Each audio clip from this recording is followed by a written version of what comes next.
I guess I'd throw this out to all of you, especially those of you responsible for the costumes.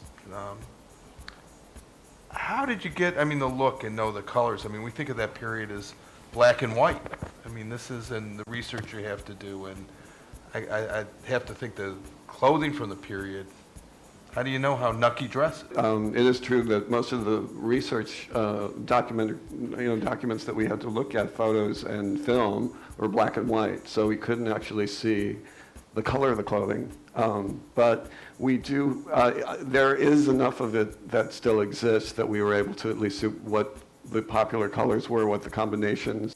They use very interesting combinations of colors that are uncommon today. I give them thousands of photos in the beginning, and Doug and these guys with a magnifying glass, they would look at it, crowds on the boardwalk, that would give them an indication of what people were wearing at the time, and Doug asked me for photos of underneath the boardwalk, which were very tough to find, so I would find people on the beach, and then he would kind of magnify what was underneath there with, the supports and everything, and just reconstruct everything. Well, you also details. gave us some articles which were really helpful too. Mm-hmm. Some of the articles really laying out, because you couldn't tell how wide the planking was or this and that, and those were great. I think we know, most of us know Martin Scorsese's reputation, who directed the pilot, and is one of the executive producers of the show. Doug, how demanding was he in terms of really bringing that set to life, that boardwalk to life? He's a daunting figure in personality, just because he's Martin you Scorsese. You don't know what you're dealing with. He was wonderful, I must say.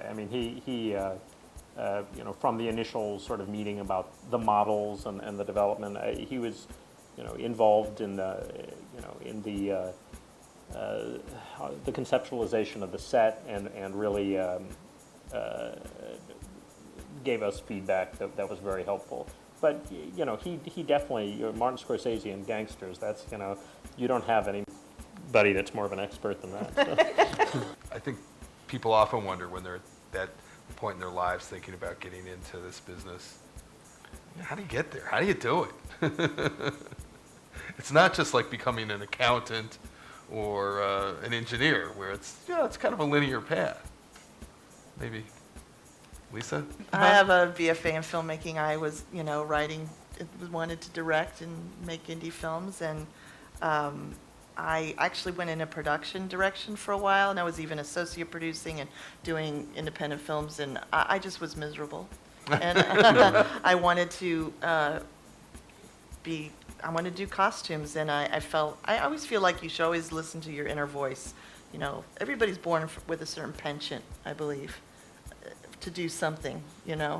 and you shouldn't ignore that voice. And I said, you know what, I think I have a knack for this. So I went with the knack. It's just interesting because Atlantic City was definitely a place where people went to reinvent themselves. It was a boom town. It was, it was right after World War I, and it just like exploded. And if you wanted to go and become somebody new, that was the place to go to. It was really sort of like, Las Vegas on steroids. Was like, it was set up to have the common man come down and be king for a day.